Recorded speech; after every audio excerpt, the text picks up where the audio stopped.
اعوذ باللہ من الشیطان الرجیم بسم اللہ الرحمن الرحیم. عزیزان من، آج جنوری 1968 کی 13 تاریخ ہے اور درس قرآن کریم کا آغاز سورہ الفرقان کی آیت 17 سے ہوتا ہے. 25/17. آپ کو یاد ہوگا کہ سابقہ درس میں عمودی موضوع جہنم کا بیان تھا اور میں نے یہ عرض کیا تھا کہ مرنے کے بعد کی قیامت، حشر، جہنم، جنت، اس پر تو ہمارا ایمان ہے، لیکن قرآن کریم نے صرف قیامت، حشر اور جہنم اسی کا ذکر نہیں کیا جو مرنے کے بعد آتا ہے، وہ اس دنیا میں بھی جہنم کے عذاب کا ذکر کرتا ہے، جس میں خصوصیت سے غلام اور محکوم قومیں گرفتار ہوتی ہیں. اور یہ محض تفسیر یا تعویل نہیں، قرآن نے خصوصیت سے ان چیزوں کا ذکر کیا ہے.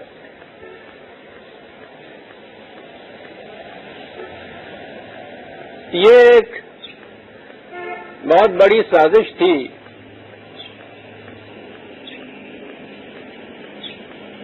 کہ قرآن میں جہاں جہاں معصومیت کے اس عذاب کا ذکر آیا، اس امت کے سامنے یہ نہ بتایا گیا کہ ہم خود اس جہنم کے عذاب میں گرفتار ہیں. اگر یہ بتایا جاتا تو اس سے نکلنے کی کوئی تدبیر سوچی جاتی، کم از کم دل میں آرزو ہی ابھرتی. لیکن جب مطمئن کر دیا جائے کہ نہیں،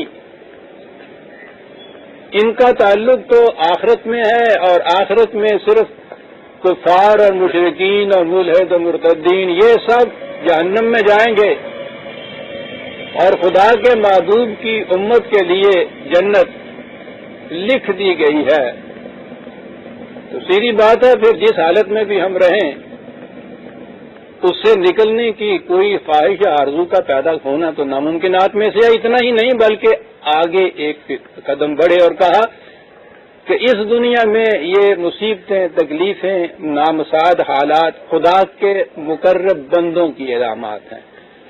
تو جہنم میں زندگی بسر کیے جا رہے ہیں اور ذہنی طور پہ ہمیں بتایا جا رہا ہے کہ تم خدا کی محبوب قوم ہو، خدا کے برگزیدہ بندے ہو. صدیوں سے اس قوم کو اس مغالطے میں مبتلا رکھا گیا. نتیجہ یہ کہ دن بدن ان کی حالت ابتر سے ابتر تر ہوتی چلی گئی، اسفل سافلین کے درجے تک یہ پہنچ گئے. لیکن بڑے مطمئن بلکہ بڑے خوش رہے. جتنی زیادہ تکلیفیں پہنچی اتنے ہی خوش ہو گئے کہ ہم زیادہ خدا کے محبوب بندے بنتے چلے جا رہے ہیں. سابقہ آیات کے ضمن میں درمیان میں تو ایک فقرہ یہ آیا تھا کہ ان کے مقابلے میں دوسری وہ جماعت ہے کہ جو خدا کے قوانین کا اتباع کرتی ہے، ان کی زندگی کس قدر خوشحالیوں خوشگواریوں کی ہے. اور یہ ذکر کر کے پھر وہ اسی جہنم کی طرف آتا ہے. وَيَوْمَ يَحْشُرُهُمْ وَمَا يَعْبُدُونَ مِن دُونِ اللَّهِ فَيَقُولُ أَأَنْتُمْ أَضْلَلْتُمْ عِبَادِي هَؤُلَاءِ أَمْ هُمْ ضَلُّوا السَّبِيلَ.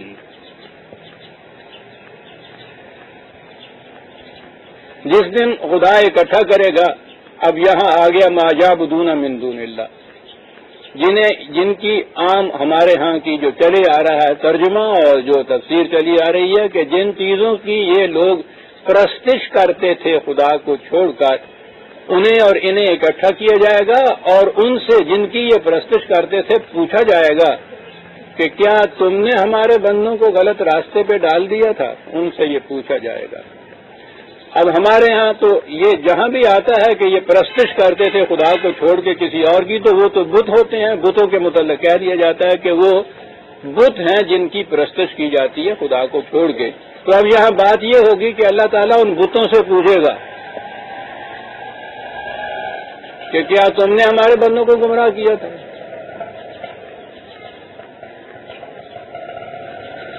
جب اعتراض دیا کہ صاحب بت تو ساری عمر ہمارے سامنے ہوتے ہیں، وہ تو بولتے ہی نہیں ہیں، ان چیزوں کا جواب تو بڑا آسان ہے کہ اللہ تعالیٰ وہاں ان کو یہ قوت گویائی عطا کر دے گا۔ خدا ان پتھر کی مورتیوں سے پوچھے گا کہ کیا تم نے ان جیتے جاگتے انسانوں کو گمراہ کیا تھا؟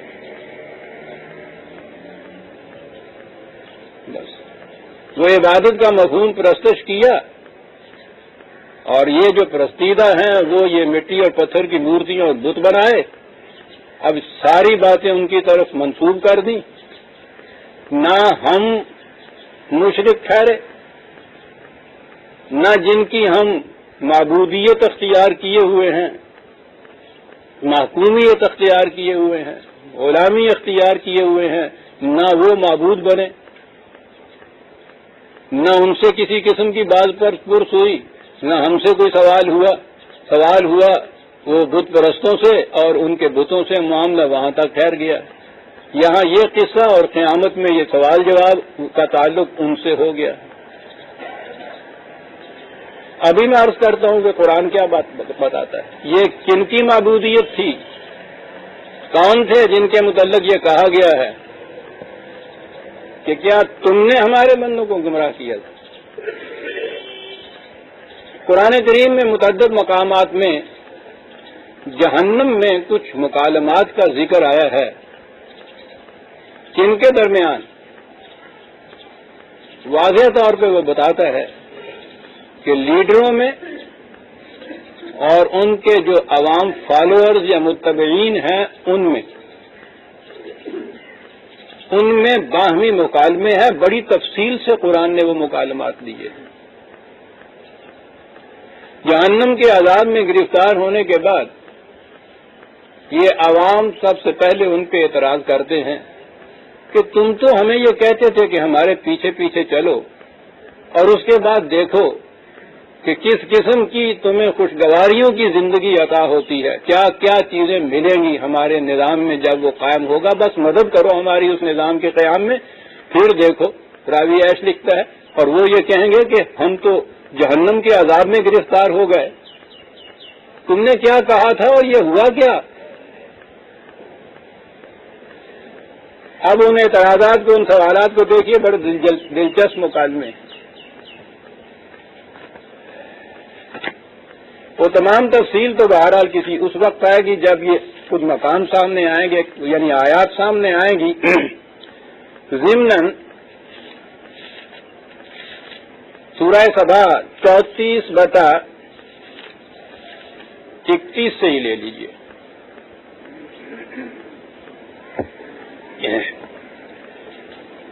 وَلَوْ تَرَىٰ إِذَ الظَّالِمُونَ مَوْقُوفُونَ عِندَ رَبِّهِمْ يَرْجِعُ بَعْضُهُمْ إِلَىٰ بَعْضٍ الْقَوْلَ يَقُولُ الَّذِينَ اسْتُضْعِفُوا لِلَّذِينَ اسْتَكْبَرُوا لَوْلَا أَنتُمْ لَكُنَّا مُؤْمِنِينَ۔ قرآن کا انداز یہ ہے کہ وہ ان مجرد حقیقتوں کو، بسیط حقیقتوں کو، ایبسٹریکٹ ٹروتھ یا ریالٹیز جو ہیں وہ غیر محسوس ہوتی ہیں، وہ ان کو تمثیلی انداز میں محسوس طریقے پر سامنے لاتا ہے۔ اس طرح سے بات زیادہ واضح ہو جاتی ہے، جلدی سمجھ میں آ جاتی ہے۔ وہ نقشہ یوں کھینچتا ہے کہ جیسا خدا کی عدالت ہے اور اس کے سامنے یہ لوگ پیش ہیں، اور وہاں ان سے پوچھا جاتا ہے، سوال کیا جاتا ہے، اور وہاں کھڑے ہوئے کٹہرے میں ایک دوسرے کے سامنے ایک طرف یہ لیڈرز ہیں، دوسری طرف متبعین ہیں، اور وہاں ان کے آپس میں سوال جواب ہوتے ہیں۔ محسوس انداز میں وہ بات کرتا ہے کہ وہاں کھڑے ہیں یہ خدا کے سامنے، اور یقول الذین استضعفوا للذین استکبروا۔ میں یہ کہہ رہا تھا کہ بات یہ بتوں کی نہیں ہے، قرآن خود بتا رہا ہے، نستکبروا، وہ جو ان میں سے بڑے بن بیٹھے تھے۔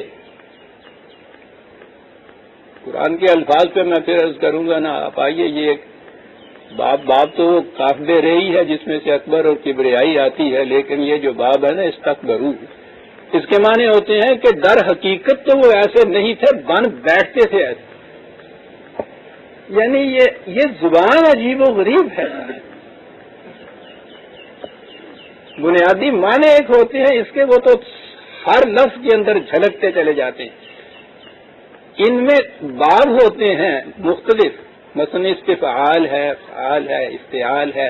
ان کے وزن پہ جو آئیں گے اس باب کی الگ خصوصیت ہوتی ہے. اس کے معنی یہ ہیں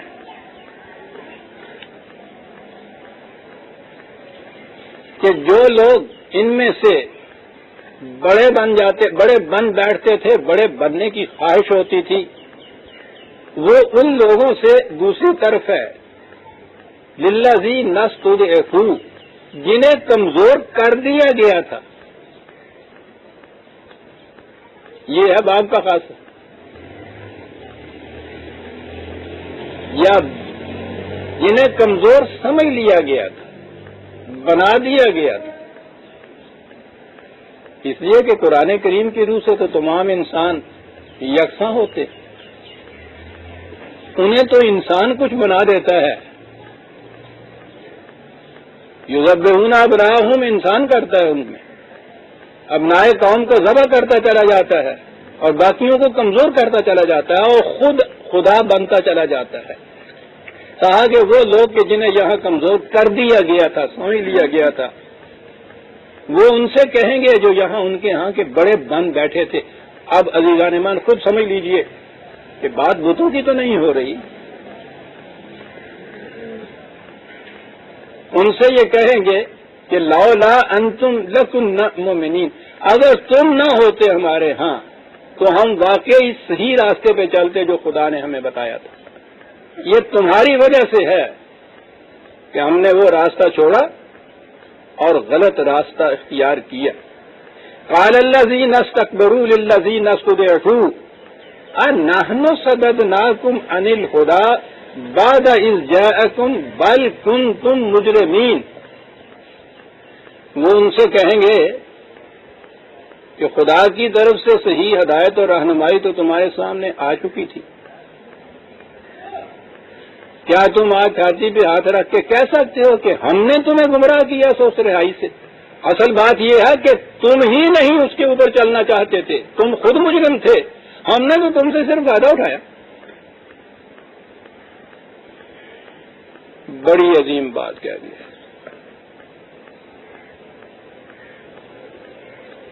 یہ ایک غلامی اور محکومی کی نفسیات ہوتی ہے، ایک سائیکالوجی ہوتی ہے.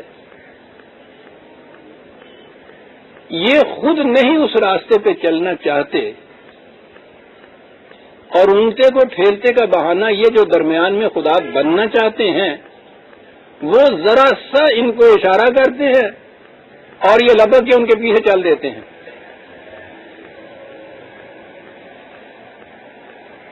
یہ از خود یہ کیوں نہیں کرتے؟ ابھی قرآن بتاتا ہے، وہ کہتا ہے کہ یہ ان کے من کے اندر تو شعور اپنا ہوتا ہے، لیکن یہ اس کی ذمہ داری نہیں لینا چاہتے کہ ہم خود گمراہ ہوئے تھے. جیسے ہر فرد اپنے ہر بد فعل کا ذمہ دار شیطان کو قرار دے دیتا ہے. یہ سیلف ڈسیپشن ہے.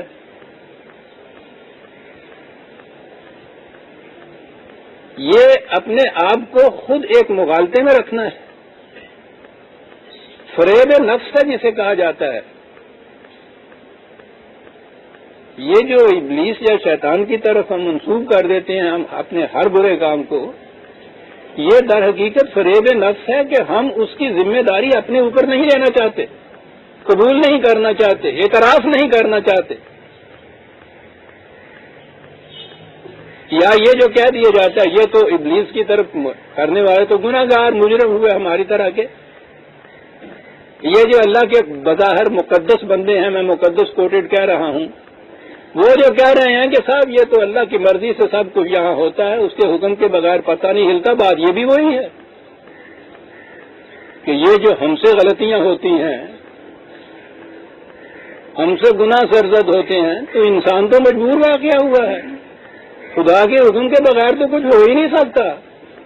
یہ بھی وہی چیز ہے. اسی لیے اس نے کہا تھا کہ یہ تیرے مومن و کافر تمام ذمہ داری. شیطان کو ذمہ دار ٹھہرانے والے یا یہ کہنے والے کہ خدا کی مرضی کے بغیر پتہ نہیں ہلتا اس لیے ہم کیسے اپنی مرضی سے یہ کر سکتے تھے، دونوں کی کیفیت یہ ہے کہ وہ اس اپنے جرائم غلط کاریوں کی ذمہ داری قبول نہیں کرنا چاہتے. ہم جیسے شیطان کو بدنام کر کے اس طرف منسوب کر دیتے ہیں، یہ اللہ کے بندے خدا کی طرف منسوب کر دیتے ہیں اور مقدس بن جاتے ہیں کہ رضا خداوندی یہی مرضی مولا برہمہ اولا. قرآن کہتا ہے کہ یہ انہوں نے یہ کہا ہے کہ ایمان سے کہو. تمہارے دلوں کے اندر یہ بات نہیں تھی کہ یہ اس قسم کی خدا کی پابندیاں گراں گزرتی تھی، ان سے چھٹکارا حاصل کرنا چاہتے تھے. دل کے اندر تو یہ بات تھی، جرت اتنی نہیں تھی کہ اس کا یوں اعلان کرتے.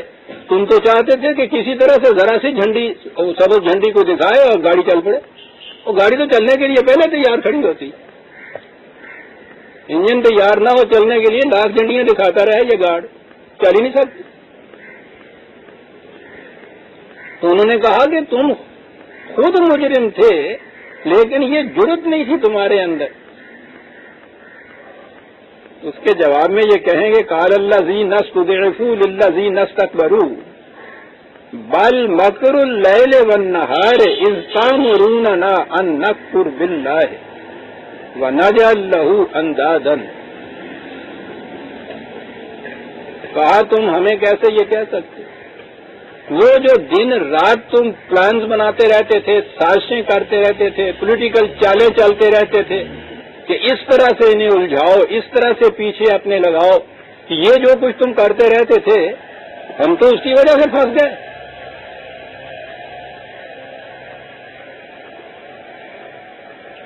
غور کیجئے، جب کسی غلط نظام، غلط دور اقتدار کے نتائج سامنے آتے ہیں سارا معاشرہ چیخ اٹھتا ہے اس پہ.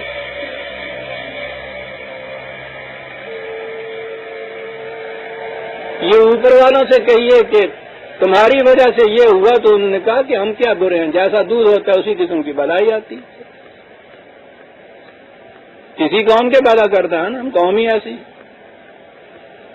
وہ قوم کہتی ہے کہ صاحب ہم میں یہ جو کچھ کرتے تھے یہ اتنے چالاک تھے کہ ہمیں یہ اس غلط فہمی میں مغالطے میں رکھتے تھے، دھوکہ دے جاتے تھے، فریب کر جاتے تھے، الجھا جاتے تھے. ہم سمجھ میں نہیں آتا تھا کہ یہ کیا کر رہے ہیں، بس الجھا کے لے جاتے تھے.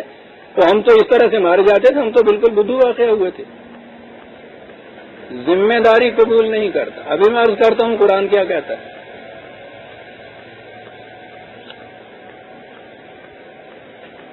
یہ جو معقوم یا متبعین یا عوام یا ماسز جن کو آج کی اصطلاح میں کہتے ہیں، پیچھے چلنے والے، یہی معقوم ہیں، یہ آگے چلنے والے معبود ہیں. یہ ان کے عبادت گزار کہیے یہ لفظ، یہ ان کے مکالمے ہو رہے ہیں. یہ جو ان کی نفسیات ہے نا عوام کی پیچھے چلنے کی، آج کی سائیکالوجی نے، میں جیسا اکثر کہا کرتا ہوں، قرآن کے سمجھنے کے لیے بہت سی چیزیں بہت اچھی کی. یہ فلسفے سے بہت آگے چلی گئی یہ بات. قرآن کا تعلق فلسفے سے نہیں ہے زیادہ، سائیکالوجی سے. کیونکہ وہ کہتا یہ ہے کہ جب تک کسی قوم کی نفسیات میں تبدیلی نہیں واقع ہوتی اس کے خارجی احوال میں تبدیلی پیدا نہیں ہو سکتی. یہ ایک نیا علم اس دور میں ہمارے ہاں پروان چڑھا ہے یا بڑھ رہا ہے آگے. ابھی تک وہ سائنس تو نہیں بن سکا، لیکن اس کے باوجود نفسیات کے متعلق وہ بڑی عجیب باتیں کرتا چلا جاتا ہے. ایرک فرام امریکہ میں ہے آج کل، سائیکو انالیسز میں اس وقت وہ بڑے بلند مرتبے کا ریسرچ اسکالر مانا جاتا ہے. بڑی عمدہ کتابیں، میں اکثر اس کے حوالے دیتا رہتا ہوں. لیٹسٹ ہے نا، اس لیے میں لیٹسٹ ان کو باتیں کرتا ہوں. اس کی ایک کتاب ہے فیئر آف فریڈم. ساری دنیا یہ کہتی ہے کہ ہر شخص فریڈم چاہتا ہے، وہ کہتا ہے نہیں. یہ جو عوام ہیں یہ فریڈم سے ڈرتے ہیں کہ فریڈم میں بڑی ذمہ داریاں لینی پڑتی ہیں. یہ ذمہ داریوں سے گھبراتے ہیں، وہی بات جو بہت پہلے وہ کہہ گیا کہ نئے تیر کما میں ہے نہ صیاد کمی میں، گوشے میں قفس کے مجھے آرام بہت ہے۔ یہ محکوم کی نفسیات ہیں۔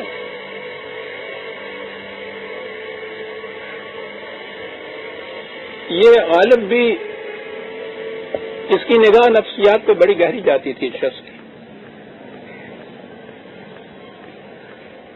یہ ایرک فرام لکھتا ہے یہ بات کہ یہ عوام چاہتے نہیں ہیں۔ اس نے کہا کہ سب سے بڑا مشکل کام اپنے لیے خود فیصلے کرنا ہے۔ یہ اس سے گھبراتے ہیں کہ یہ کرائے ہوئے فیصلے چاہتے ہیں۔ سب سے پہلے تو یہ مغالطہ مذہب دیتا ہے نا کہ یہ کرائے ہوئے فیصلے، اسلاف نے یہ فرما دیا، فلاں کتاب میں یہ آیا، تفسیر میں یہ لکھا، فلاں امام کا یہ قول ہے، ہم تو فقہ حنفی کے پابند ہیں صاحب، ہم امام بخاری کے پیچھے خود کوئی ڈیسیژن نہ لینا پڑے، بڑی محنت کرنی پڑتی ہے، سیرو خون خشک ہو جاتا ہے فکر کے بعد کسی فیصلے پہ پہنچنا، اور اس فیصلے کے بعد پھر اس کی ذمہ داری لینا بڑی ہمت کا کام ہے۔ قرآن اس قسم کی قوم پیدا کرنا چاہتا ہے جو ذمہ داری لے۔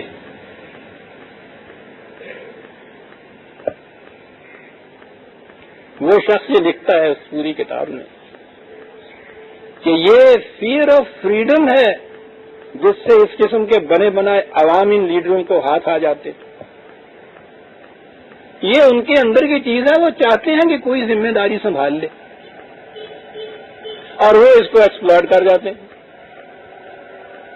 تو کہتے یہ ہے کہ دنیا میں غلط نظام قائم ہی اس طرح سے ہوتا ہے۔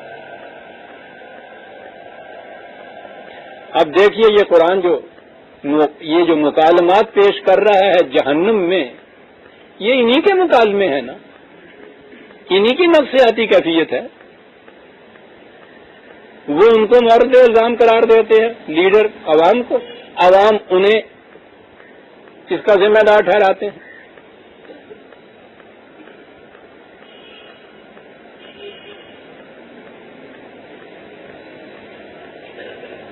جب یہاں آ جاتے ہیں اب ایک بات اور پیدا ہوتی ہے، جو ہم یہ کہتے ہیں کہ صاحب ذمہ دار تو عوام ہیں، ذمہ دار تو یہ لیڈر ہوتے ہیں۔ عام طور پہ ہمارے ہاں یہی چیز ہے کہ ذمہ داری جو ہوتی ہے وہ تو ان لیڈروں کی ہوتی ہے۔ عوام کیوں اس عذاب میں آتے ہیں؟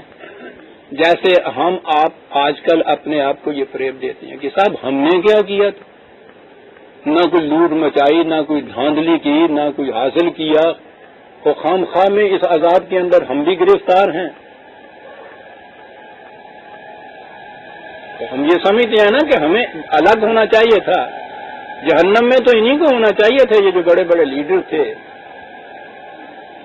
40/47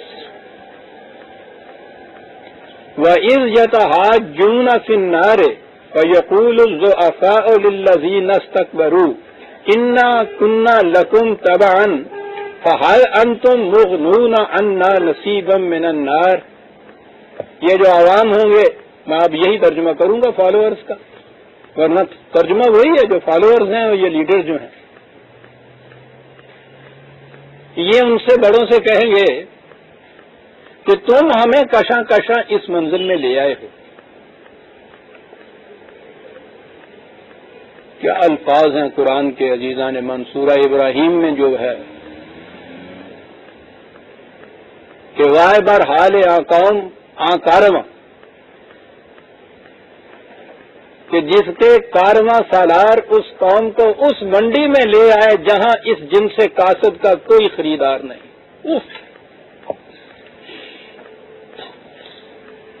بلا کے الفاظ ہوتے ہیں اس کے۔ انہوں نے اس کارواں کو اس منڈی میں آ کر اتار دیا جہاں اس جنس کاسد کا کوئی پوچھنے والا نہیں۔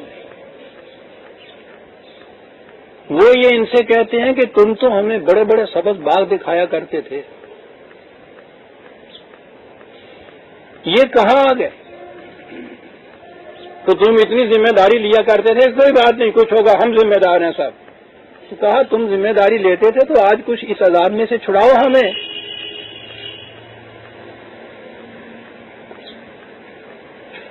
کیا جواب ملے گا؟ قال الذین استکبروا انا کل فیہا. وہ ان سے کہیں گے کہ اس جہنم میں تم ہی نہیں ہو، ہم سب اس جہنم کے اندر ہے، کوئی بھی ایک دوسرے کا عذاب ٹال نہیں سکتا. معاف رکھیے، شاید کوئی گونجیں شروع ہو گئی. برآمدے میں آ جائیے، کچھ آگے بڑھ آئیے اس کے نیچے.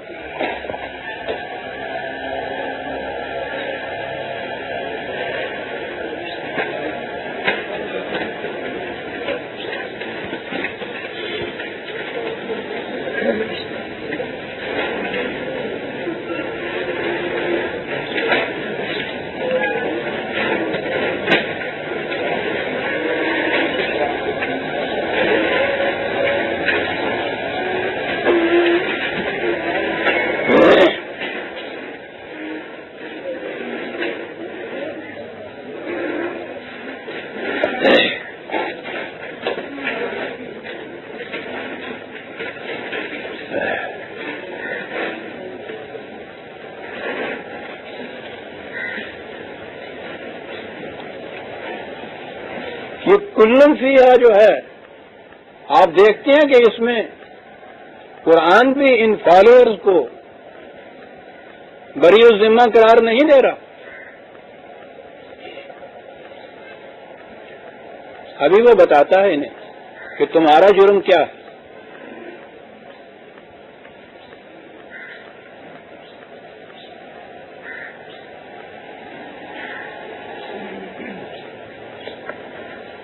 دوسرے مقام پہ ہے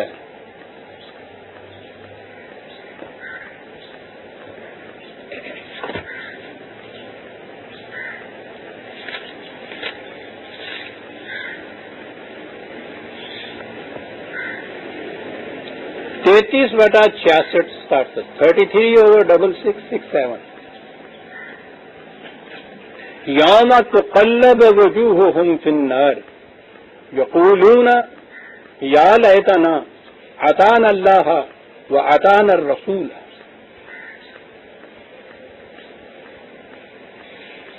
وقالوا ربنا انا اطعنا سادتنا وکبراءنا. الفاظ آ گئے وہ جو انہوں نے کہا تھا کہ وہ بت ہیں، معبود ہیں. فاضلونا السبیل.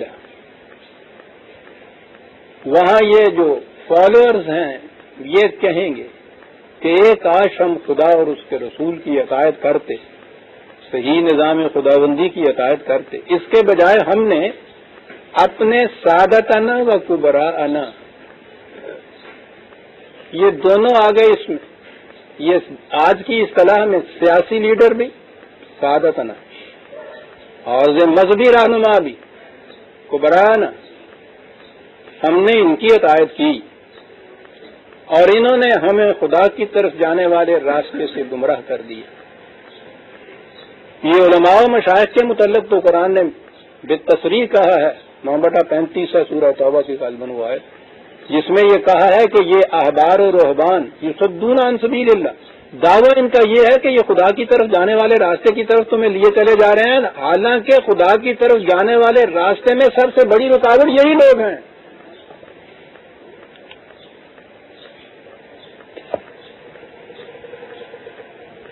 یہ کتاب تو کوئی راستہ ہی نہیں چھوڑتی عزیزان من فریب نفس کے لیے. بہرحال کہ ہم نے ان کی اطاعت کی اور انہوں نے ہمیں بھی ڈبو دی اور کہا کہ ربنا آتہم ضعفین من العذاب. ہمارے پروردگار ٹھیک ہے، ہم تو ہیں ہی جہنم کے اندر، کم از کم انہیں دگنا عذاب دو. ایک تو اس لیے کہ یہ خود غلط راستے پہ چلے تھے اور دوسرے اس لیے کہ انہوں نے ہمیں بھی غلط راستے کے اوپر چلایا تھا. تو ہمارے جرائم جو ہیں ان کی ذمہ داری ان کے اوپر عائد ہوتی ہے. دوہری ذمہ داری چونکہ ان پہ عائد ہوتی ہے، اپنے جرائم کی اور جو ہم نے جرائم کیے ان کے بھی یہ حقیقت میں موجب ابتدائی یہی تھے. ان کو دوہرا عذاب دو. تو گویا اکہرے عذاب تک تو یہ ہو گئے موترے، انہیں دوہرا عذاب دو. معلوم ہے کیا جواب ملتا ہے؟ قرآن کریم یہاں افراد سے ذکر نہیں کرتا، پارٹیز سے ذکر کرتا ہے.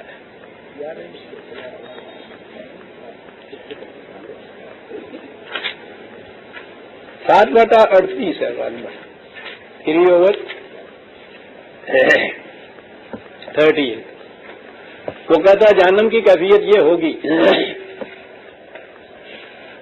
ایک قوم، ایک فریق، ایک پارٹی پہلے جہنم کے اندر آ جائے گا، اور اس کے بعد ایک دوسری پارٹی ہوگی، وہ ان کے بعد آئے گی. یہ دوسری پارٹی کون ہے؟ جس نے پہلی پارٹی کی تقلید کی تھی، اس کی روش پہ چلے تھے، اس کے پیچھے پیچھے چلے آ رہے تھے. یہ ٹھیک ہے کہ اس اعتبار سے ابتدا تو انہوں نے کی تھی جو پہلے آئے ہیں، لیکن یہ ان سے پیچھے پیچھے چلے آ رہے تھے. کلما دخلت امت لعنت اختہا، کیفیت یہ ہوگی کہ اس دنیا میں تو سب ایک ہی تھے، بڑے اچھے تعلقات تھے ان کے، بڑے خوشگوار تعلقات تھے، اتحاد باہمی کیا ہوا تھا، ان لوگوں نے ایک جماعت بنے بیٹھے تھے. وہاں کیفیت یہ ہوگی کہ یہ جو بعد میں آنے والی جہنم میں ہے وہ پہلے آنے والوں کے اوپر لعنت کریں گے. ستیہ ناش تمہارا، خود تو ڈوبے تھے صنم، ہم کو بھی لے ڈوبے تم نے تو جہنم میں آنا تھا، ہمیں بھی اس جہنم میں دھکیل دیا. قالت اخراہم لأولاہم ربنا ہؤلاء اضلونا فآتہم عذابا ضعفا من النار. یہ بعد میں آنے والے خدا سے کہیں گے کہ پروردگار انہوں نے ہمیں تباہ کیا تھا، اس لیے انہیں دوہرا اور دگنا عذاب دو. وہی جو پہلے میں عرض کر چکا ہوں، انہیں دگنا عذاب دو. آپ کو پتا جواب کیا مل رہا ہے خدا کی طرف سے؟ قال لکل ضعف، انہوں نے کہا کہ دونوں کو دگنا دگنا عذاب. انہیں اس لیے کہ ٹھیک ہے خود گمراہ ہوئے اور تمہیں گمراہ کیا، اور تمہیں اس لیے کہ انہیں تو ان کے سوا کوئی کچھ نہ کہتا تھا. حضور تم نے بنایا، جناب تم نے کیا. تم انہیں اگر لیڈر نہ بنا دیتے تو انہیں پوچھتا کون تھا؟ ان کی قوت تو تمہارے زور کے اوپر تھی.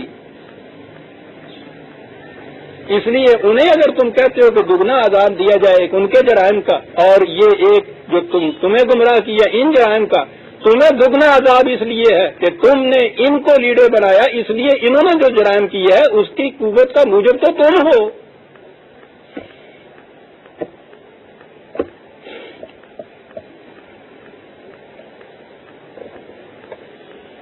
غلط معاشرے میں عزیزان من کوئی بھی ذمہ داری سے نہیں بچ سکتا. ہمیں اس فریب نفس سے مبتلا نہیں رہنا چاہیے. کتنی عظیم بات یہ کہہ گیا ہے کہ ان کی اپنی قوت و طاقت تھی کیا، یہ تو تمہارے بل بوتے کے اوپر یہ کچھ بنے ہوئے تھے. جس دور میں قرآن نازل ہوا ہے اس دور میں تو شاید یہ بات سمجھ میں نہ آ سکتی کہ یہ عوام کے بنائے ہوئے صاحب اقتدار کس طرح ہوتا ہے. اقتدار ان کے پاس اس زمانے میں تو ملوکیت تھی، وہ ہر صاحب قوت شمشیر کے زور پہ آ کے اقتدار حاصل کر لیتا تھا. اس میں تو یہ جو محکوم تھے ان کا جرم یہی تھا کہ محکومی پہ یہ قناعت کر جاتے تھے، مطمئن ہو کے بیٹھ جاتے تھے محکومیت پہ. قرآن اس کو بھی بڑا جرم قرار دیتا ہے. کسی غلط بات پر مطمئن ہو کر بیٹھ جانا یہ بھی بہت بڑا جرم ہے قرآن کہتا ہے. لیکن وہاں پھر بھی یہ صورت تھی کہ وہ بزور شمشیر آ کر قوت اختیار حاصل کرتے تھے. یہ جو قرآن کہتا ہے کہ یہ تو تمہارا ہی دیا ہوا اقتدار ہے جو ان کے ہاتھ میں آیا تھا، آج کے دور میں تو نکھر کے سامنے آ گیا ہے. ارے تمہیں اگر ووٹ نہ دیتے تو یہ کس طرح سے آ جاتے مسند کے اوپر؟ یہ تو تمہارے ووٹوں کی تعداد پہ صاحب اقتدار بنے ہیں. تم کیسے کہہ سکتے ہو کہ صاحب یہ جرائم ان کے کیے ہوئے ہمارے کیے ہوئے نہیں ہیں؟ تم نے تو ان کو اس قابل بنایا کہ یہ جرائم کر سکتے.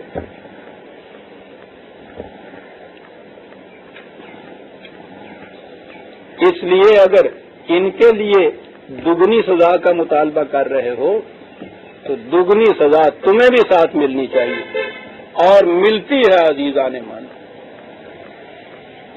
غلط نظام کے جو تباہ کن عواقب و نتائج ہوتے ہیں ان میں کبھی بھی یہ عوام بخشے نہیں جاتے، الگ نہیں کیے جاتے، اور اس کی وجہ یہی ہوتی ہے جو قرآن بتا۔ 1400 سال پیشتر میں کہہ رہا ہوں کہ آج کا جو نظام ہے کس وضاحت سے اس کو یہ بیان کیا ہے، اور یہ وہ نظام ہے جسے ابلیس بڑے فخر سے پیش کرتا ہے آج، یہی جمہوری نظام۔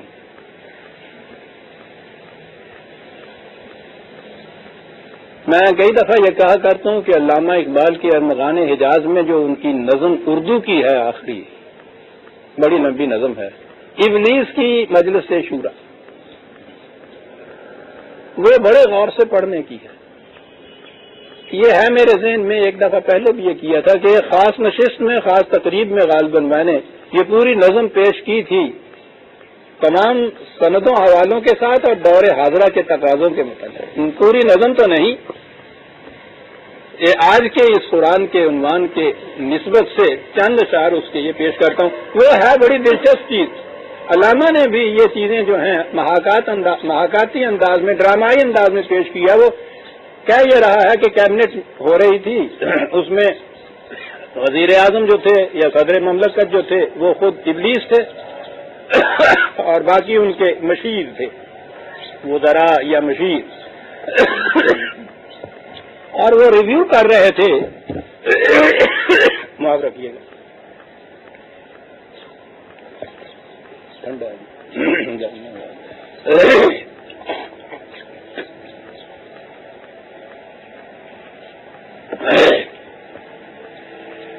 انہوں نے جہنم میں ٹھنڈا پانی غلطی سے دے دیا۔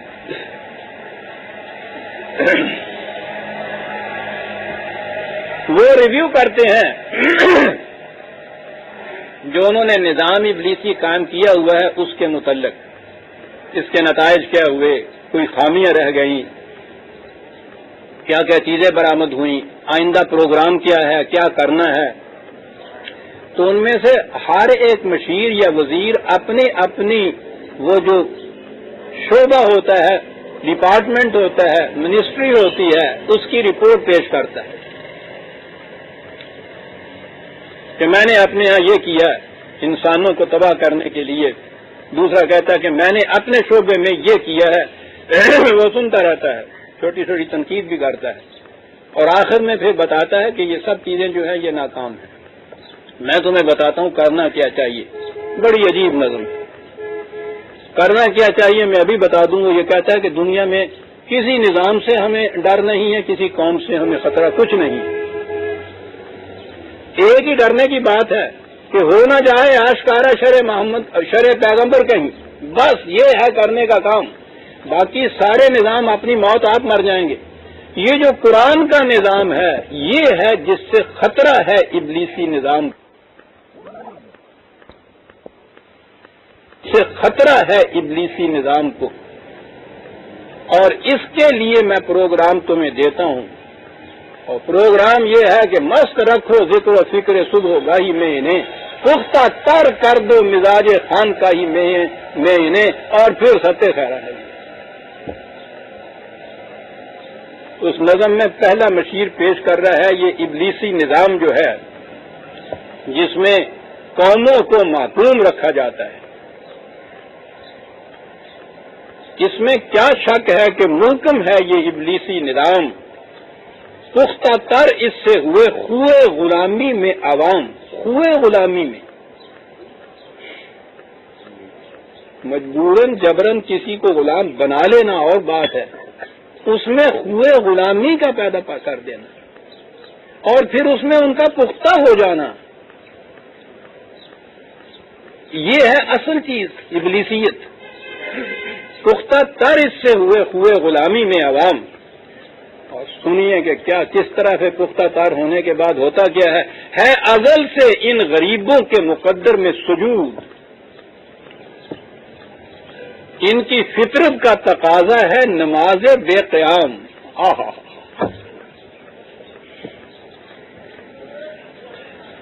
عزیزان من غور کیجئے، میں نے کہا کہ فرصت نہیں ہے ورنہ میں آپ کو سمجھاؤں، ایک ایک لفظ اس میں سمجھنے کا ہے۔ آپ کے ہاں کے سارا مذہب، ساری شریعت، بلکہ آگے چل کے کہتا ہے سارا تصوف کیا ہے؟ جھکنا جھکنا جھکنا، ہر صاحب قوت کے سامنے جھکنا، انکساری، عجز، محکومیت، ہویا کخ مسیح دا۔ کہتا ہے ازل سے ان غریبوں کے مقدر میں سجود، ان کی نماز جو ہے اس میں قیام آتا ہی نہیں ہے، سجدہ ہی سجدہ، سجدہ ہی سجدہ، کسی کے سامنے، باطل کے سامنے کھڑے ہونا یہ ان کی نماز میں ہے ہی نہیں، ان کی فطرت کا تقاضا ہے نماز بے سجود، نماز بے قیام۔ اور آگے ہے کہ آرزو اول تو پیدا ہو نہیں سکتی، کہیں ہو کہیں پیدا تو مر جاتی ہے یا رہتی ہے خام۔ اور یہ ہماری سے یہ پہم کی کرامت ہے کہ آج یہ ابلیس فخر سے پیش کر رہا ہے اپنا کارنامہ، اپنی منسٹری کا یہ کارنامہ کیبنٹ میں حضور وزیر اعظم و صدر مملکت کے پیش کر رہا ہے کہ یہ ہماری سے یہ پہم کی کرامت ہے کہ آج صوفی و ملا ملوکیت کے بندے ہیں تمام۔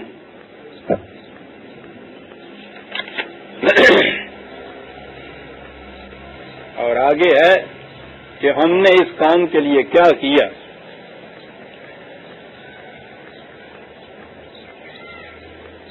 تمہیداً میں عرض کروں کہ یونان میں ایک چیز جس کے فلسفہ یونان کا کہتے ہیں، اس میں فلسفہ نہیں ہے زیادہ، اصل میں وہ لاجک ہے، اسے منطق کہتے ہیں۔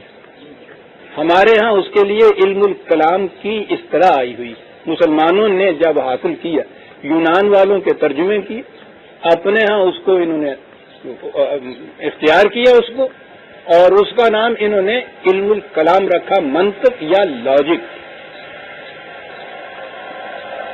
ارسطو اس کا ابوالآباء ہے لاجک کا، پلیٹو یا افلاطون وغیرہ کے ہاں فلسفہ ملتا ہے، ارسطو ہے لاجک کا ابوالآباء۔ اور اس کی کیفیت یہ ہے کہ ارسطو کے لاجک کے متعین کیے ہوئے فارمولے آج تک اسی طرح چلے آ رہے ہیں۔ انسانی ذہن کی گمراہی کے لیے منطق یا لاجک سے زیادہ کوئی اور حربہ مؤثر نہیں ہو سکتا۔ ہوتا یہ کیا ہے؟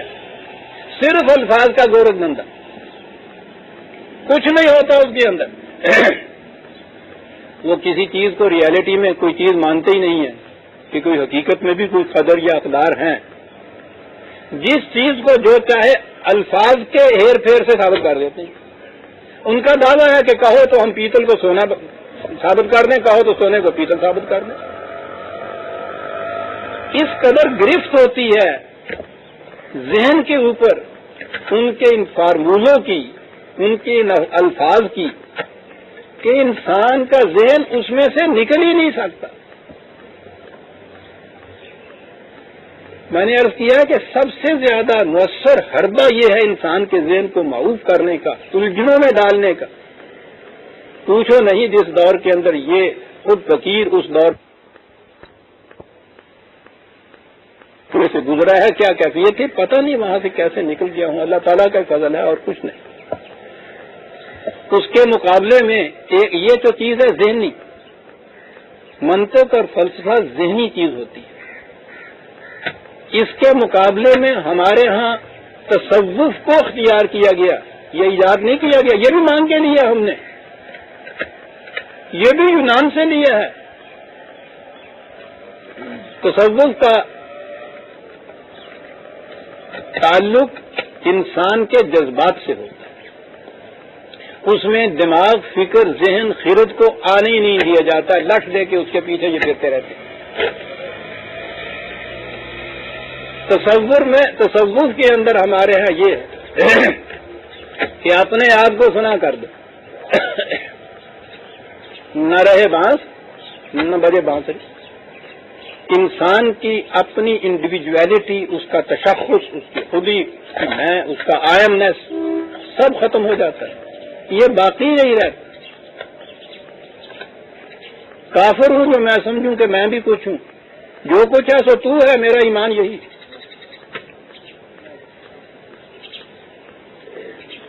سنیے کیا کہتا ہے یہ ابلیس کا پہلا مشیر کہ ہم نے کیا کیا۔ کہتا ہے کہ تب مشرق کے لیے موضوع یہی افیون تھی، افیون تصوف، ورنہ قوالی سے کچھ کمتر نہیں علم کلام۔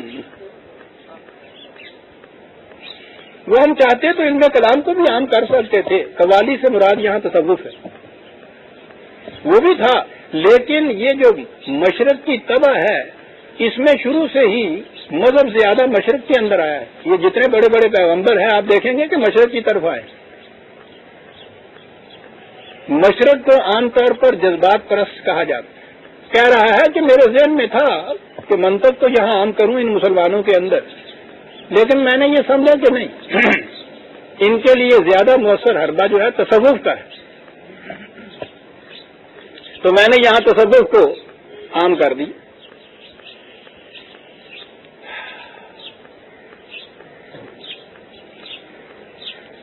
یہ تصوف جو ہے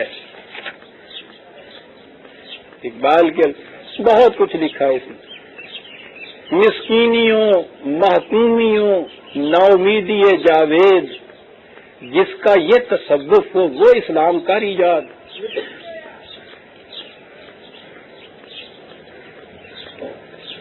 اس تصوف میں ہوتا ہی نماز بے قیام ہے۔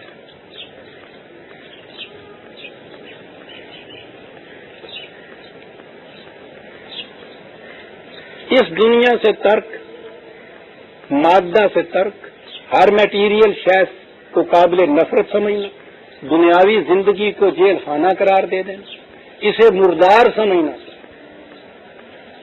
ساری نگاہ جو ہے وہ، اور عشرت کس قسم کی؟ عشرت قطرہ ہے دریا میں فنا ہو جانا، چل بھائی، یہ منتہا ہوتا ہے تصوف کے اندر۔ طریقہ اس کا یہ ہوتا ہے کہ کہیں ایسرشن اپنے آپ کی میں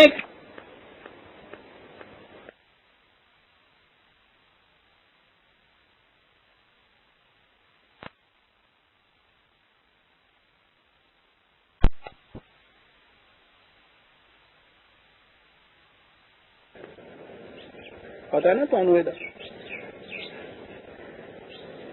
خدا کا ہے، یہ وہ تصوف ہے جس کو یہ عام کیا جاتا ہے۔ بیٹھے ہوئے خلوت گاہوں کے اندر سیرو فی الارض کا وظیفہ، میں نے کہا تھا نا کہ سیرو فی الارض کا وظیفہ قرآن نے کہا ہے، سیرو فی الارض، جاؤ زمین میں چلو پھرو اور اقوام گزشتہ کے کھنڈرات سے عبرت حاصل کرو کہ ہم نے کیا کیا ہے، تاریخ سے پوچھو، ان کے اوراق سے پوچھو، جاؤ پھرو سیرو فی الارض۔ آپ حیران ہوں گے کہ تصوف میں ایک چلہ ہے سیرو فی الارض کا۔ آگے انہوں نے پوچھا مرید نے کہ میں حضرت صاحب سے ملنا چاہتا ہوں، صاحب میں اگر ہاتھ چومنا چاہتا ہوں۔ انہوں نے کہا کہ نہیں آج کل تو نہیں ہو سکتا یہ کچھ۔ کہنے وہ کیوں ہے؟ کہنے کہ حضرت صاحب تو باہر نہیں آ سکتے 40 دن تک خلوت میں ہے۔ کہنے وہ کیا بات ہے کس قسم؟ کہنے لگے سیرو فی الارض کا وظیفہ آج کل پڑھ رہے ہیں، خلوت میں بیٹھے ہیں، کمرے سے باہر برآمدے میں بھی نہیں آ سکتے، سیرو فی الارض کا وظیفہ ہو رہا ہے، بیٹھے ہوئے یہاں بیٹھے ہوئے، جی چاہتا ہے پھر وہی فرصت کے رات دن بیٹھے رہے، تصور جانا کیے، جانا مانا تو ہوتا نہیں کوئی ان کے پاس۔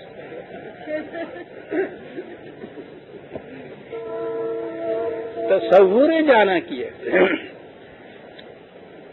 اس لیے وہ یہ کہتا کہ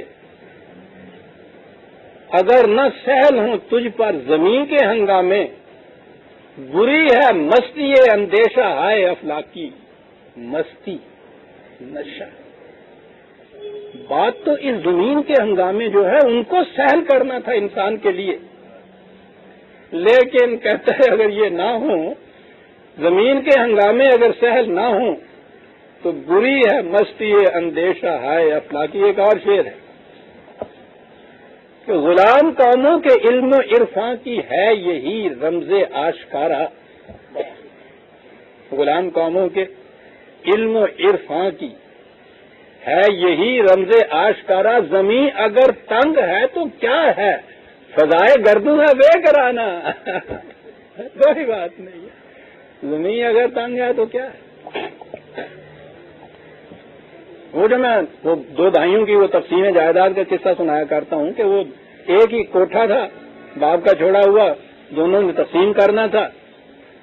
بڑا بھائی چھوٹے سے کہنے لگا کہ برخوردہ دیکھو تمہارا زیادہ حق حاصل ہے، میرا تو کوئی بات نہیں ہے، کچھ اور بھی کر لوں گا، اور میں باپ کی جگہ ہوں تمہارے لیے، تمہارے سر پہ تو میں نے ہاتھ رکھنا، تو یوں کرتے ہیں کہ آسین خانہ تابا لب مام ازان مان، یہ زمین یہاں سے فرش سے لے کے یہ صرف چھت تک، یہ جو 10-12 فٹ کا ہے یہ تو مجھے دے دو، از بام خامہ تاوا سریا ازانے تو، اور چھت سے لے کے آسمان تک وہ تم دے دو، میں تیرے پیوڑے تھا ہے نا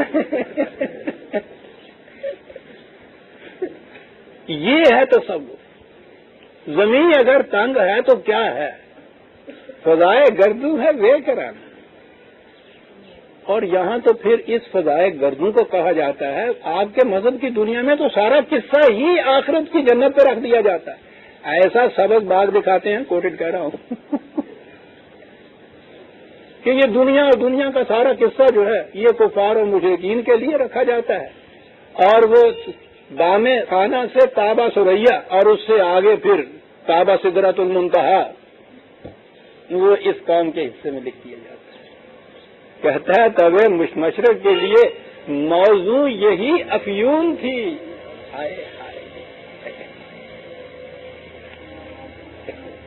یعنی منطق میں یا فلسفے میں بہرحال ذہن تو کام کرتا تھا نا، یہ جو افیون ہے اس میں ذہن بالکل معطل ہو جاتا ہے، کیف اور نشہ ہی رہتا ہے۔ وہ کہتا ہے کہ میں سے غرض نشاط ہے کس روح سیاہ کو، ایک گونا بے خودی مجھے دن رات چاہیے، دن رات۔ جی ہاں،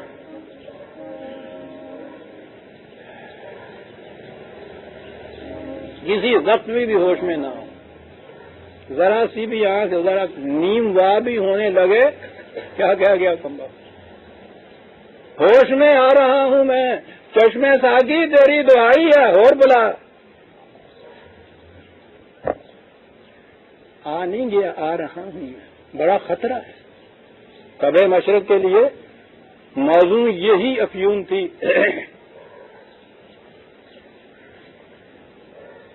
ورنہ قوالی سے کچھ کمتر نہیں علم کلام، ہے طواف و حج کا ہنگامہ اگر باقی تو کیا، ہنگامہ لفظ دیکھتے ہیں اس شخص کے بھی، ہے طواف و حج کا ہنگامہ اگر باقی تو کیا، کند ہو کر رہ گئی مومن کی تیغ بے نیاؤں، کند ہو کر رہ گئی۔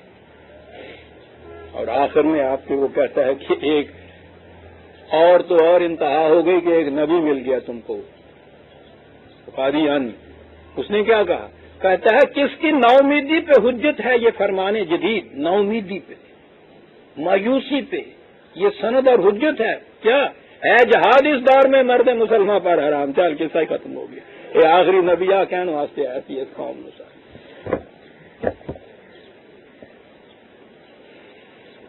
عزیزان من، یہ ہیں وہ مکالمے جو جہنم میں ہو رہے ہیں۔ کیوں؟ اس میں ہم آپ جو فالوورز یا عوام کی حیثیت اختیار کیے ہوئے ہیں بچ سکتے ہیں اس ذمہ داری سے؟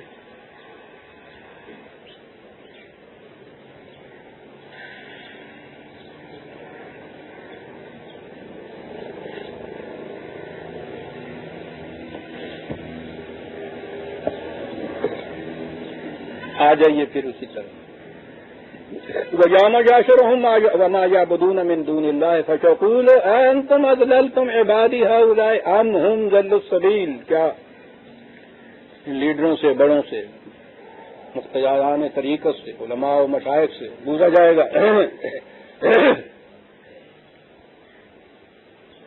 تم نے انہیں گمراہ کیا تھا؟ وہ جو پہلی بات ہے، غلط راستے پر چلنے کی آرزو تو ان کے سینے میں خود مچلتی تھی. قالوا سبحانک، واہ واہ، سبحانک کا کیا لفظ ہے یہاں. کہا جائے گا کہ یہ کون سا مقام ہے سبحانہ کا کہنے کا؟ مقام ہی تو یہ تھا. کہا کہ تو اس سے بہت بلند ہے کہ تجھے کسی چیز کا علم نہ ہو اور وہ ہم سے پوچھے کہ بتاؤ تم نے کیا تھا. تو بہت بلند ہے اس سے. اس واسطے یہ بات نہیں کہ ہم کو جواب دیں تو اس کے معنی یہ ہے کہ آپ کو معلوم نہیں ہم بتاتے ہیں. سبحان اللہ، تو اس سے بہت بلند ہے کہ یہ بات تیرے متعلق تو یہ تصور بھی نہیں آ سکتا. لیکن تم نے چونکہ اتمام حجت کے لیے ہم سے پوچھ لیا ہے اس لیے ہم جرأت کرتے ہیں جواب دینے کی، ورنہ تو اس سے بلند ہے کہ تیرے ہوتے ہوئے ہم کہیں کہ تمہیں معلوم نہیں ہم بتاتے ہیں. سبحان اللہ. ما کان ینبغی لنا ان نتخذ من دونک من اولیاء. کہا انہیں گمراہ کرنا تو ایک طرف رہا، ہمارے لیے بھی یہ واجب جائز نہیں تھا کہ ہم بھی تیرے سوا کسی اور کو اپنا سرپرست مقرر کرتے. یہ ہے سرپرستی کی صورت ہے، معصومیت جسے کہا گیا ہے. کہا ہوا یہ اس قوم کے ساتھ، اور دیکھیے عزیزان من کیا ہوا اس قوم کے ساتھ. ایک فکرے کے اندر، وقت زیادہ تو نہیں ہے، ایک فکرے کے اندر سارا لم آ جاتی ہے اس عذاب جہنم کی.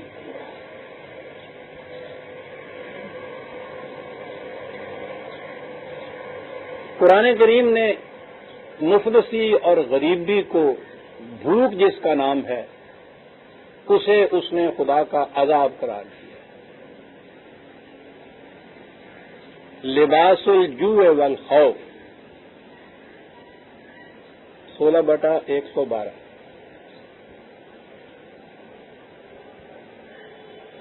خوف، ہر وقت ڈرتے رہنا، کیا ہوگا، کیا بنے گا، مستقبل کو بڑا تاریخ نظر آ رہا ہے، وہ نہ حملہ کر دے، وہ نہ اچک کے لے جائے.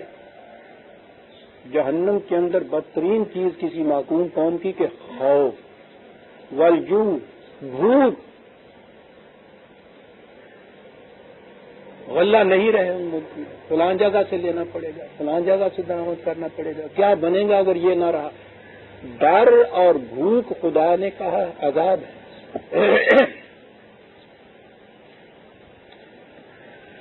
لفظ لے ہی آؤں سامنے، جی نہیں چاہتا یوں آگے گزرنے کو کہ یہ عذاب کون سا جرم ہے جس کی بنا پہ یہ عذاب آتا ہے. وَضَرَبَ اللَّهُ مَثَلًا قَرْيَةً كَانَتْ آمِنَةً مُطْمَئِنَّةً يَأْتِيهَا رِزْقُهَا رَغَدًا مِنْ كُلِّ مَكَانٍ. اللہ مثال کے طور پہ بیان کرتا ہے، بات جو بات اس نے بیان کرتی ہے. سمجھ لو کہ ایک بستی تھی بڑی خوشحال، بڑی آسودہ حال، چاروں طرف سے خدا کی نعمتیں اس کے ہاں بھی موجود تھیں اور چاروں طرف سے چلی آ رہی تھی. اتنی خوشحالی تھی. کیا ہوا؟ فَكَفَرَتْ بِأَنْعُمِ اللَّهِ. خدا کی ان نعمات کو، جو نعمتیں اس نے عطا کی تھی، ان لوگوں نے اس سے کفر برتا. کفرا کے معنی ہوتا چھپا کے رکھ لینا کسی چیز، کفر برتا. فَأَذَاقَهَا اللَّهُ لِبَاسَ الْجُوعِ وَالْخَوْفِ. تو خدا نے انہیں خوف اور بھوک کے عذاب میں مبتلا کر دیا. کیا جرم تھا؟ بما کانوا یصنعون. انہوں نے جو اپنے ہاتھوں سے مصنوعی نظام بنا کے کھڑا کیا تھا، بتاتے کچھ تھے، حقیقت میں وہ کچھ اور تھا. اس کا نتیجہ یہ تھا کہ ڈر اور بھوک دونوں کے عذاب میں مبتلا ہوگی وہ قوم. یصنعون ملاحظہ فرمائیے. یہ تو کوئی زیادتی ہوگی اگر میں صنعت ترجمہ کر کے انڈسٹری کہہ دوں کہ لگا دی انہوں نے، لیکن بات کچھ ایسی ہی وہ کہتا ہے. انڈسٹری تو خیر بات نہیں ہے، کیپیٹلسٹک نظام جو ہے یہ ہے. اس کی لوگ سنیے قرآن کے الفاظ میں. کہا نہیں ہم نے انہیں گمراہ کیوں کرنا تھا، ہم تو خود بھی تیرے سوا کسی اور کو چارہ ساز نہ مانتے. لیکن ہوا کیا؟ وَلَٰكِن مَتَّعْتَهُمْ وَآبَاؤُهُمْ حَتَّىٰ نَسُوا الذِّكْرَ وَكَانُوا قَوْمًا بُورًا. اصل میں یہ ہے کہ اتنی افراد سے ان کو یہ سب کچھ مل گیا بغیر محنت کیے ہوئے کہ یہ اس نشے میں مدہوش ہو گئے، اور اس کی وجہ سے یہ صحیح راستہ چھوڑ گئے. اب یہاں وہاں تو مفلسی کلاشی بھوک کو خدا کا عذاب کہا ہے، یہاں دولت کی افراد کو خدا کا عذاب کا موجب قرار دیا ہے، اور یہ دونوں ہی باتیں ٹھیک ہے عزیزان میں۔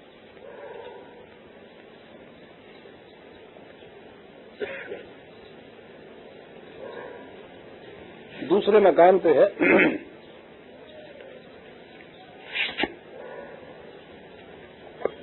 28/58 28/58 وَكَمْ أَهْلَكْنَا مِنْ قَرْيَةٍ بَطِرَتْ مَعِيشَتَهَا، کئی قومیں تم ایسی دیکھو گے کہ وہ بھوک کے عذاب میں نہیں مری، افراط معیشت کے عذاب سے غرق ہو گئی، ایسی تباہ ہوئی فَتِلْكَ مَسَاكِنُهُمْ لَمْ تُسْكَنْ مِنْ بَعْدِهِمْ إِلَّا قَلِيلًا۔ یہ دیکھو ان کے کھنڈرات، ان کی تباہیوں کے نوحہ خواں، ان کی ٹھیکریوں پہ ان کی داستان لکھی ہوئی ملے گی۔ معیشت کا افراط یہ کیا چیز ہے؟ آج کی اصطلاح میں اسے کیپیٹلسٹک سسٹم کہتے ہیں، نظام سرمایہ داری۔ یہ ہوتا کیا ہے نظام سرمایہ داری؟ دولت اکٹھی کرنا منتہائے زندگی قرار دے دیا جائے، مقصد حیات قرار دے دیا جائے۔ دولت کچھ مقاصد کے حصول کا ذریعہ ہوتی ہے، یہ فی ذات ہی مقصد نہیں ہوتی۔ یہ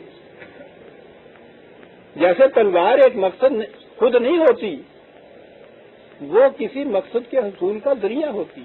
بندوق مقصد نہیں ہوتی، کسی مقصد کے حصول کا ذریعہ ہوتی ہے کہ خطرہ ہو تو اس کے ذریعے سے اس کو رفع کر دیا جائے۔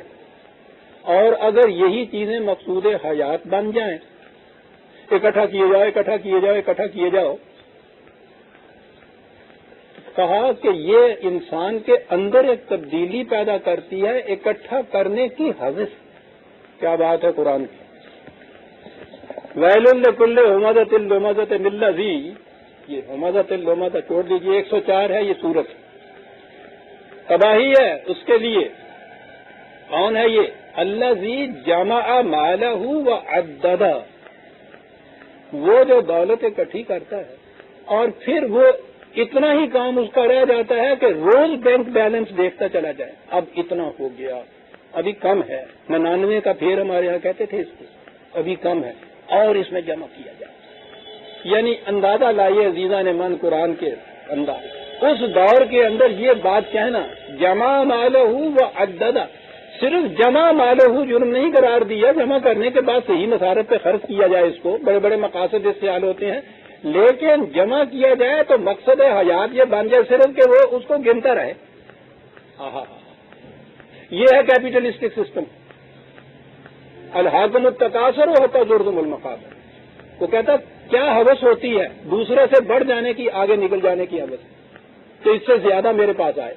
وہ ایک موٹر ہے، ٹھیک ہے تیرے گزارے کے لیے ٹھیک ہے، نہیں صاحب وہ جو ہمارے ہاں فلاں صاحب ہیں ان کے پاس 3 ہیں، لیٹسٹ آئی ہیں بینک، میں 5 منگاؤں گا۔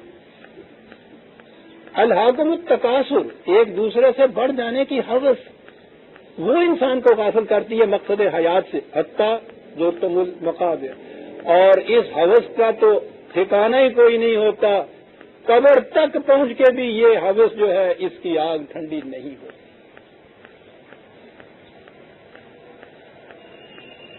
جمع مالن و عددہ، زندہ رہتا ہے، یاسب ان مالہ اخلدہ، اور سمجھ یہ جا رہا ہے کہ بس اس دولت کے بل بوتے پہ حیات جاوید مجھے مل جائے، میں مروں گا ہی نہیں۔ یہ دولت اکٹھی کرنے والوں کے ذہن میں کبھی آتا ہی نہیں ہے کہ میں نے مر جانا۔ اخلد کلا لینبذن فی الحطمہ، ان کو کہو کہ کیا کہہ رہے ہو، ایک نظام، ایک چکر اس نظام کا آئے گا، بیک گردش چرخے ڈھیلو فری، اکبر کے الفاظ میں، نہ انجن نہ انجینئرنگ، ایک انقلاب آئے گا۔ یوم یقوم الناس لرب العالمین، جس دن عام انسانیت خدا کی ربوبیت عالمینی کے لیے اٹھ کھڑی ہوگی تو کیا ہوگا؟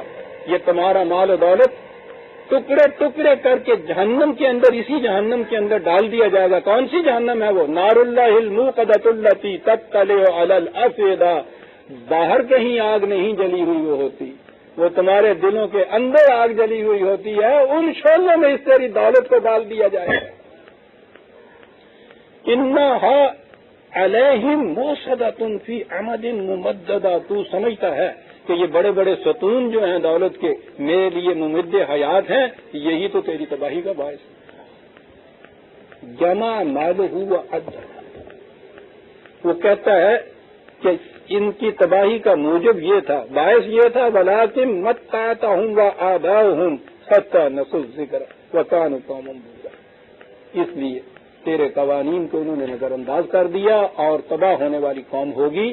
یہ کیپیٹلسٹک سسٹم جب ان کے اندر آ گیا، اس میں بڑی تباہیاں ہوتی ہیں عزیزان من۔ معاف رکھیے گا ذاتی سی بات، وہ ہو گیا انتظام؟ میاں صاحب سے بات کریں۔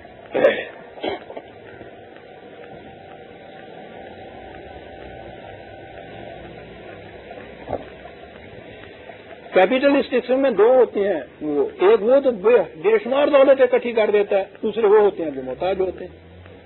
یہ جو بے شمار دولت اکٹھی کرتا ہے بظاہر تو یہ نظر آتا ہے کہ یہ بڑا آزاد بندہ ہے، اس کو کسی کی احتیاج نہیں، وہ اپنے اندر کی اس حوث کا اس قدر غلام اور معقوم ہوتا ہے کہ اسے آپ آزاد کہہ ہی نہیں سکتے۔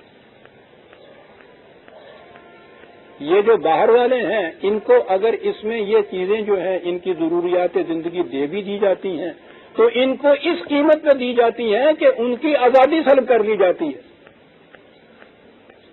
یہ دونوں محکوم ہوتے ہیں، وہ دولت کا غلام ہوتا ہے، یہ دولت مند کے غلام ہوتے ہیں۔ دو ٹرم بڑی عمدہ وضع کی ہیں سائیکالوجی میں، تو کہتے ہیں کہ یہ جو نظام ہے کیپیٹلسٹک سسٹم، اس میں دولت مند اور غریب دونوں فریڈم فرام تو ان کو حاصل ہو جاتی ہے۔ واہ، میرا خیال ہے نوجوان طبقہ طالب علموں کا جو ہے وہ اپریشیٹ کر، freedom from want, freedom from hunger, بھوک سے، وانٹ سے، احتیاج سے، اس سے تو فریڈم ہو جاتی ہے۔ فریڈم ٹو ان کو نصیب نہیں ہوتی، freedom to think as they like, freedom to do as they like, freedom to نہیں ان کو ملتی۔ کیا بات ہے، دو ٹرمز کا عزیزان من میں ترجمہ نہیں کر سکتا۔ کہا یوں تباہی اس قوم کی آتی ہے کہ ان کے ہاں بطرت معیشت، فراوانی دولت سے غلط نظام جو ہے اس کی وجہ سے پوری قوم جو ہے فریڈم فرام تو ان کو حاصل ہو جاتی ہے، فریڈم ٹو ان کو حاصل نہیں ہوتی، اور جس قوم کو freedom to do something as a like نہ حاصل ہو اس سے بدتر معصوم قوم کون سی ہو سکتی ہے۔ کہا اس لیے یہ تباہ ہوئے ہیں۔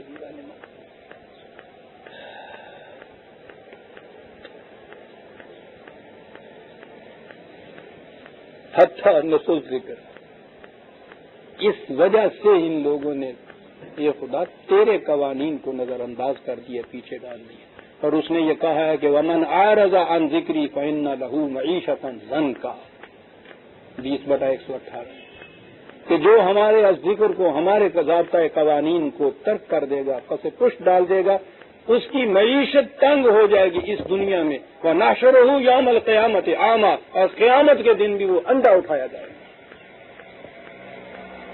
عزیزان من، میں کوئی آج 10 منٹ کی آپ کو پہلے چھٹی لگتا ہوں، ویسے بھی شیخ صاحب کا جو حکم تھا، ہاں جی ہو ہی گیا ہے، وہ 1.25 گھنٹے کا انہوں نے حکم دیا ہوا ہے، اور میں تو اس ذکر کو بھول جاتا ہوں، اس کا خمیازہ بھگتتا ہوں۔